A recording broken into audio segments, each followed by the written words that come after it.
mostre para ele que se ele quer realmente investir de forma assertiva a verba dele, não planejar custa caro. Então, assim, se ele quer realmente olhar para a comunicação digital e pegar aquela pequena verba que ele tem e aplicar da maneira correta, de uma maneira que gere resultados, o planejamento é essencial, porque é aqui que ele vai otimizar o investimento. Então, muitas vezes, esse cliente, como eu falei, ele não tem sequer um objetivo de comunicação claro, um objetivo de marketing claro e quer atuar nessas mídias. Então, é muito importante que o profissional aqui ele também dê um passo para trás e saiba dizer não. Saiba chegar para esse cliente e entender a maturidade em que ele está em relação à comunicação dele ou ao marketing dele dentro da sua empresa e dar um passo para trás. Olha, eu quero entrar nas mídias sociais. Calma aí, será que fazer um planejamento de mídias sociais é prioridade para você agora, dentro da sua realidade? De repente o cara ainda não tem nem um site bacana, não tem nem enfim, investimentos básicos em relação à comunicação digital e ele já quer dar um pulo para o relacionamento, sabe? Uma marca que é desconhecida, que ninguém sabe o que faz. Enfim, é muito importante que você dê esse passo para trás e tenha assim, a firmeza de saber dizer não assim a título de perder esse cliente, mas mostrar para ele que até ele chegar no investimento em mídias sociais, ele precisa passar por outros estágios. Também é importante que seja estabelecido com esse cliente objetivos e metas plausíveis, na verdade. Né? Então, muitas vezes ele vai chegar para você, eu quero ter não sei quantos mil fãs, ou então eu quero que meus posts tenham não sei quantos mil likes. Com que base, com que parâmetro ele está falando isso para você? Ele está comparando com quem? Com quais marcas, com qual realidade, com qual contexto? Então, assim, você tem que traçar sempre metas e objetivos baseados na realidade desse cliente. E lembrá-lo que mídia social não funciona como um interruptor. Não é algo que você vai lá, liga e desliga, entra e sai. Se é um espaço de relacionamento e sociabilidade, há a necessidade de uma ação contínua e de uma construção do relacionamento contínuo nesse espaço. Não adianta eu ir lá e fazer uma campanha, investir uma grana e depois simplesmente abandonar. Ou então sair criando uma série de canais que você não tem a capacidade de gerir ou manter. Então, assim, isso é bem clássico. Você chegar a ter um cliente que investe de uma maneira, muitas vezes, assim, caseira em mídia social. Ele pega profissionais da própria empresa e os profissionais criam os canais. Você vê que eles saem criando tudo, cara. Todas as mídias que aparecem pela frente, ele sai criando. Surgiu o Vine, ele cria. Surgiu o Instagram, ele cria. E aí começa a publicar coisas sem linha, sem lógica, sem função, sem objetivo. Então, assim, é muito importante que você também saiba frear um pouquinho esse cliente e mostre a importância de cada passo dentro do processo. Outro ponto é o seguinte, o monitoramento, por muitas vezes, também é um artigo de luxo para esse cliente de pequeno porte. Né? Se ele não tem muitas vezes verba para investir em um planejamento, que está em um estudo, uma pesquisa, coisas do tipo. Então, o monitoramento, por muitas vezes, nesse cliente de pequeno porte, ele é utilizado apenas para reação. Né? É o saque, como alguns chamam, de você pegar, questionam, eu respondo. Só que a gente bem sabe que, através dessas informações compartilhadas no dia a dia de mídias sociais diversas, a gente pode coletar esses dados e transformar em conhecimentos que são aplicáveis para aquela pequena empresa também. Então, é importante que, mesmo que ele não tenha uma verba para investir em uma grande ferramenta ou em relatórios complexos, numa equipe gigante, que você saiba pensar em modelos mais enxutos, dinâmicos, mas que, porém, atendam às necessidades desse cliente. Você consiga extrair dos dados que são compartilhados não só através sobre ele, ou sobre concorrentes dele, ou sobre temas de interesse dele, você sabe extrair desses dados informações, insights, que possam ser incluídas ali no trabalho do dia a dia desse cliente. Bom, o planejamento é muito importante, o monitoramento também, contudo, para uma pequena agência, o relacionamento é fundamental. E isso é muito importante porque você se aproximar e ter uma relação mais íntima com o seu cliente, de até mesmo dividir as limitações e as dificuldades, pode fazer com que você, mesmo sendo uma pequena agência, ganhe uma confiança enorme daquele cliente, que passa progressivamente a também investir mais em comunicação digital. Então, assim, se às vezes o cliente ele não tem o direito de errar, porque a verba dele é pequena, e se ele errar, ele não vai ter a possibilidade de criar uma ação alternativa para corrigir, ou até mesmo ele pode sair, desistir, né, como muitos fazem, acabam culpando a mídia, quando na verdade é uma falta de estratégia. O cliente fala, o Facebook não funciona, sabe? O Twitter não funciona para mim, mas será que a culpa é da mídia mesmo, né? Ou é da falta de estratégia dessa organização dentro dessa mídia? Então é importante, ao mesmo tempo que o cliente não pode errar, a pequena agência, por muitas vezes, também não pode perder esse cliente, porque um cliente para essa pequena agência é muito importante. Aliás, clientes são importantes para todas as agências, mas para a pequena faz toda a diferença. Pode ser um impacto financeiro muito grande na agência e que, por muitas vezes, por falta de um relacionamento mais próximo, de um bom atendimento, essa agência acaba pecando e perdendo o cliente. Outro ponto que é muito importante em relação às práticas internas é otimizar a operação. Então aqui tem uma palavrinha-chave que é a gestão de conhecimento. Todo trabalho deve partir de metodologias, sistematizações, né, organização. Perder tempo, tanto o prestador de serviço quanto o cliente que está investindo, pode custar muito caro. Então assim, a pequena agência ela deve se organizar ao máximo, criar modelos de dinâmicas de postagem, scripts de interação, criar metodologias para o monitoramento. Isso não só reforça, né, a confiança daquele pequeno cliente que está com medo de investir, e ele fica mais tranquilo, beleza, esses caras sabem do que fazem, sabe, eles trabalham muito bem, mas também faz com que, com o tempo, esse cliente passe a demandar de você também outros serviços e outras abordagens na comunicação digital. Outro ponto que é muito importante para a agência é em relação à equipe. E a pequena agência ela sofre muito com isso. Primeiro, porque profissionais almejados no mercado em geral são profissionais que são caros para uma pequena agência arcar. E como ela acaba criando também, capacitando muitos profissionais, é muito difícil reter esse profissional. Então a gente tem aí uma via de mão dupla, porque assim, ao mesmo tempo que você está ali, tem que fazer um bom trabalho, tem que contar com bons profissionais, você não consegue, muitas vezes, pegar o profissional que você deseja. Então, capacitar esse profissional, treiná-lo desde o início, investir na formação dele é muito importante. Contudo, por muitas vezes, como eu falei, você não vai conseguir mantê-lo devido a uma escassez mesmo do mercado. Né? O mercado hoje de mídias sociais, há uma escassez de profissionais realmente especializados e que atuam em áreas de nicho, por exemplo. Achar profissionais realmente bons em monitoramento, ou métricas, ou planejamento especificamente, não é tão fácil como se parece. Outro ponto aqui da prática interna é tomar o cuidado de enxugar alguns custos também para que essa pequena e média empresa possa garantir a operação. Então, como é que a gente pode enxugar custos? Ok, olha, eu não tenho um fotógrafo, eu não tenho como fazer fotos, eu não tenho, por exemplo, como investir em um designer para fazer vários cards legais para Facebook. Como é que a gente pode trabalhar? Existem várias alternativas, desde você trabalhar com bancos de imagem gratuitos, trabalhar com templates editáveis, trabalhar com parcerias com profissionais que estão em crescimento no mercado, que querem mostrar um trabalho legal. Então, assim, tudo isso pode trazer ali uma redução de custo e fazer com que o trabalho vá para a praça e fique bacana. Outro ponto é uma atuação, às vezes, mista. Né? É você, de repente, dividir essa tarefa com o cliente, desde capacitar uma equipe interna dele, ou até mesmo fazer uma operação no qual ele pode produzir as imagens, pode produzir os vídeos, e você atua com base nesses conteúdos.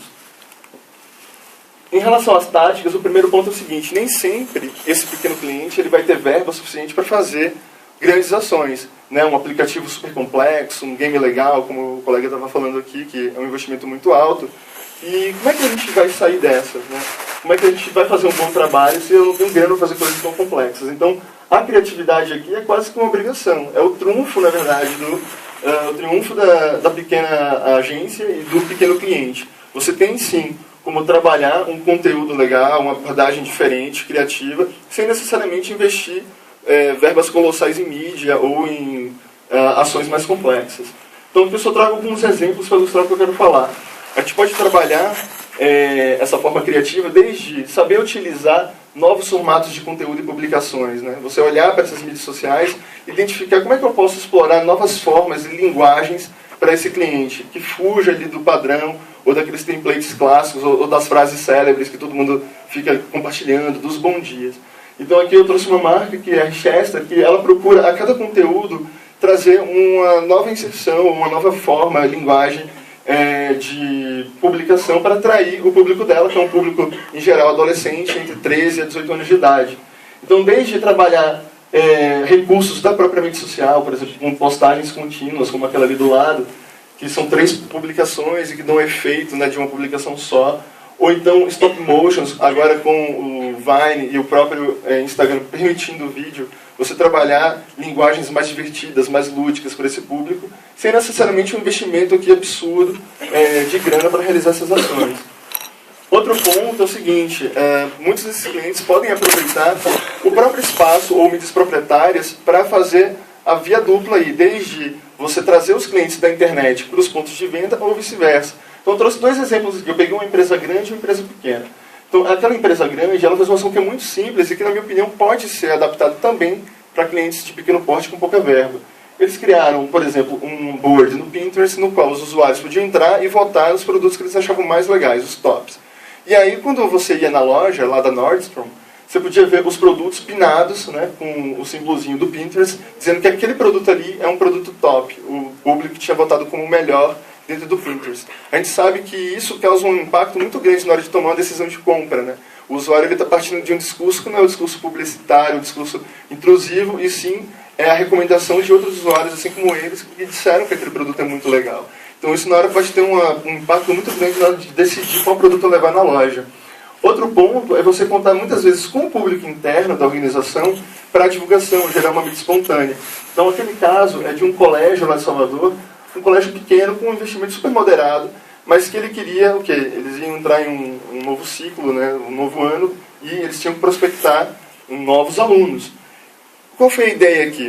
Mobilizar o público interno para que esse público interno do colégio, uma vez mobilizado, uma vez sensível à campanha, compartilhasse um conteúdo bacana e relevante com outras crianças, outros amigos, que não necessariamente é daquele colégio. Então, assim, foi criado um game, todo pensado em uma estratégia de gamificação, com rankings, né, comparativos e também voltado para a questão do ensino. E esses alunos foram mobilizados internamente com várias peças, desde no banheiro você tinha sinalizações, nas salas de aula iam pessoas para explicar o game, a função do game, o que aquilo podia dar de retorno para aquele aluno.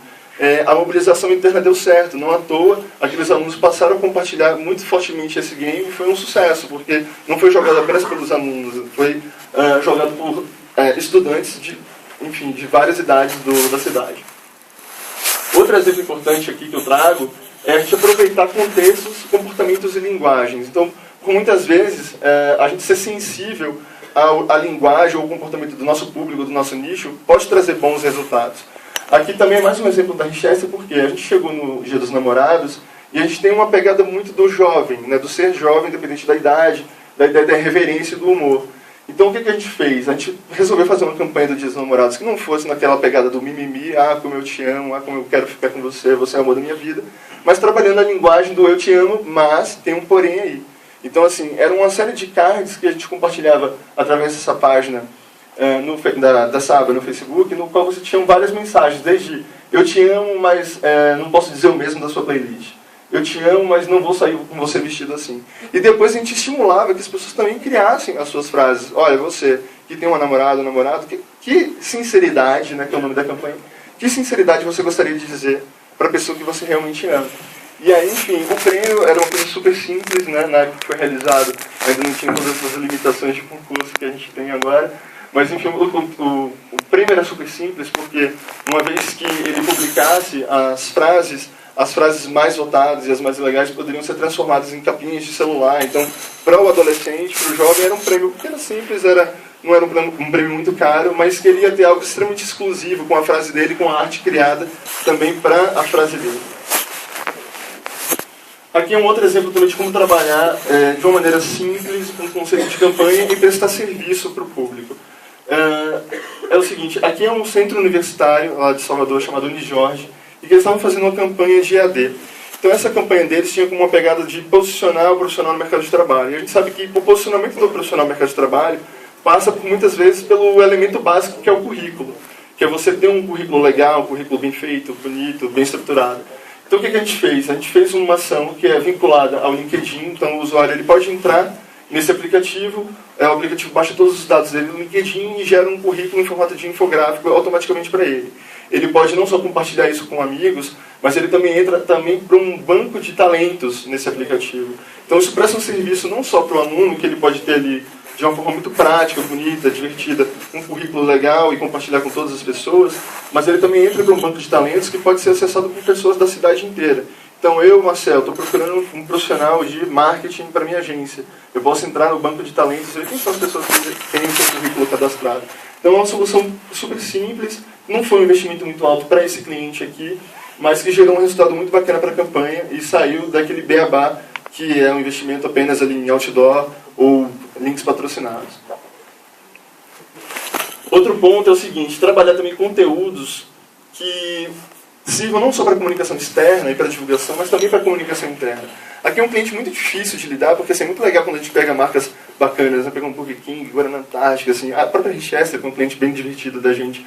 Mas pegar uma empresa como essa, que é uma empresa de B2B, que trabalha com terceirização de frotas corporativas, como é que eu vou fazer que esse cara seja realmente interessante na internet, sendo que, primeiro, ele não tem grandes investimentos e o tema dele é super hermético, duro, não é um tema divertido. Então, assim, a gente trabalha muito através de conteúdos que não são caros, não são conteúdos custosos, desde slides para o SlideShare, pequenos vídeos para o YouTube, no qual esse cliente ele pode posicionar a sua expertise, o seu conhecimento, já que um posicionamento dele estratégico do planejamento é ser especialista, ser visto como especialista na sua área. Então, esse conteúdo ele não serve não só para comunicação externa, para explicar o que diabos é a terceirização de frotas, né? Mas também para a comunicação interna.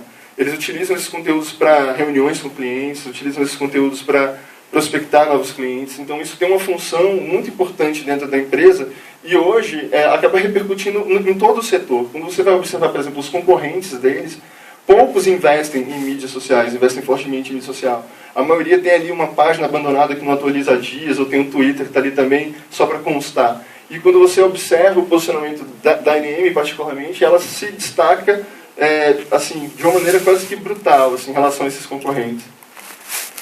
Por fim, em relação a táticas, é muito importante a gente falar de mídia. Mídia é um serviço que, para a agência pequena e para o cliente pequeno também, é um tipo de serviço fácil de ser vendido. Por quê? Ele é fácil porque tem custos flexíveis, o cara não precisa necessariamente investir grandes verbas aqui, embora possa. Ele pode também ter os resultados muito mais palpáveis na mão dele, então ele pode ter ali um retorno do investimento dele analisado, comprovado e fazendo com que ele tenha um investimento escalável aqui. E também ajuda que esse cara realmente encontre e atinja aquele público que interessa para ele. Ele não pode, como eu falei, ele não pode errar no investimento. O investimento dele é pequeno, então ele não pode pegar e investir em qualquer mídia ou em qualquer estratégia. Ele tem que investir naquela que vai gerar o maior retorno para ele. A gente tem um cliente particularmente que é bem interessante, que ele é um cara muito arredio à tecnologia, à comunicação digital de modo geral. E aí foi um parto, primeiro, para convencer esse cara a investir em mídia online, né? Para falar para ele, olha, isso vai ser muito legal para você, vai dar resultados, assim, a gente pode conseguir ampliar a geração de leads no seu site, já que ele faz venda no site dele. A gente pode ampliar a sua visibilidade no Facebook e consequentemente, o engajamento. E aí ele, beleza, tudo bem, eu vou investir uma verbinha pequena, vamos sentir e vamos ver como é que o trabalho vai. A gente começou com uma verba super pequena e o resultado foi surgindo aos pouquinhos. E esse cliente não só hoje investe muito mais e pesadamente em mídia online, mas ele investe em comunicação digital de uma forma geral.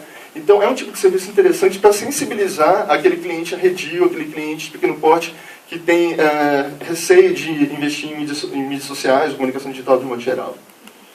Outro ponto aqui é mapear os formadores de opinião. E aqui eu não digo só aqueles blogueiros celebridade, né? Vamos lá, vou falar de moda, Camila Coutinho, coisas do tipo. Não, a gente pode ir atrás, através de técnicas também de monitoramento, de pessoas que são realmente sensíveis ao negócio desse cara. Pessoas que gostam, se interessam pelo produto dele, pelo serviço dele, e que podem ser advogados dessa marca. Então é muito importante que, entre as táticas para a pequena agência, essa seja uma delas que seja levada em consideração.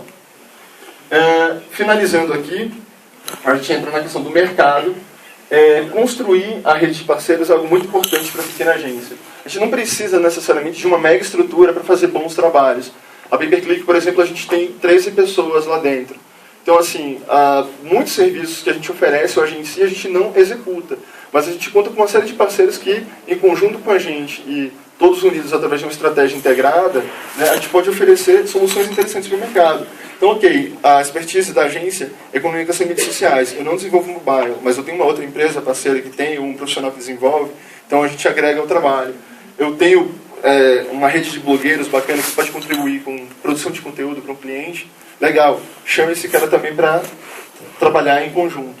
Então é fundamental criar essa rede de parceria e que vira também uma mão dupla para a agência pequena, né? Já que ela indica muito e também é muito indicada. Isso gera muito resultado financeiro. Dividir as responsabilidades com o cliente pode ajudar a superar as limitações também. Então é muito importante que você deixe claro para ele que a verba que ele tem para investir, né, o sucesso dele vai ser realmente consequência e comparativo ao quanto ele tem para investir. Então, se ele tem as limitações, é importante que ele também assuma algumas responsabilidades e ajude a agência de pequeno porte a fazer um trabalho legal. Investir também no compartilhamento de conhecimento e na educação de mercado. Então, tentar desmistificar aqui mitos, né? Eu gostei muito dessa imagem porque eu cansei já de clientes de pequeno porte chegam o seguinte: a gente vai fazer um viralzinho ali no YouTube, vai bombar, entendeu? E aí minha marca vai ficar super conhecida e ok. Bom, para você chegar e explicar para esse cara, né, do tipo que você não tem controle sobre esses fatores da viralização, né, explica para ele todo aquele contexto de que, enfim, não se produz um viral, algo pode se viralizar através de N fatores que não são controlados. Isso não entra na cabeça dele, né? Na cabeça dele isso é um produto que você tem que vender, tem que fazer. Se você não faz, você está enrolando ele, na verdade. Então, assim, é muito importante desconstruir esses mitos. A Pay-Per-Click, particularmente, a gente se posicionou muito assim no mercado, produzindo conhecimento, seja através de slides, participação em eventos, ou até mesmo workshops dentro de agências de publicidade, que são os principais parceiros da empresa. Então, a gente chega até esses parceiros, chega até esses clientes, e tenta mostrar não só cases de sucesso, mas também cases que deram errado, feios, mostrando resultados concretos através de exemplos que sejam também dentro da realidade dele, não só exemplos de grandes empresas ou grandes marcas. Então, para finalizar aqui, galera, é o seguinte: quais são os próximos passos? Aqui é uma pesquisa do Grupo Insight que falou o seguinte: em 2012, a pequena e média empresa que investia em mídia social, ela estava preocupada em superar as defasagens. Então era, ok, eu não invisto, eu vou passar a investir, eu quero agora uma empresa profissionalizada, eu quero um profissional que realmente sabe do que faz aqui dentro. Mas qual é o ponto? Agora em 2013, esse cara ele já está investindo mais, ele já sabe da importância, ele já está sensibilizado, mas ao mesmo tempo ele também vai cobrar mais. Ele vai querer um retorno que realmente seja interessante e adequado ao negócio dele. Então isso é um ponto muito importante para a gente aqui, pequena agência, porque vamos ser mais pressionados e cobrados por esse cara aqui. Embora, mesmo ele investindo menos, ele vai querer que o pouquinho dele gere um resultado interessante. E por fim, é o seguinte, isso aqui independe do tamanho de agência, mas eu acho que para pequena agência é algo que é fundamental, e principalmente para pequena agência que lida com pequenos clientes. Entender e aprofundar, né, se inspirar através das pessoas. A dimensão social é a dimensão extremamente importante das mídias sociais. Mais do que você entender das características técnicas ou recursos, é você compreender efetivamente como as pessoas se socializam e utilizam esses espaços para você estabelecer diálogos. Você entrar ali não apenas para ficar divulgando, compre, compre, compre, venha, venha, veja, visite, mas você estabelecer diálogos e gerar, através desses diálogos, um relacionamento contínuo entre marca e clientes e resultados também bacanas para essa empresa. Bom, é isso aí. Muito obrigado, gente. E aí, Marcel Aires,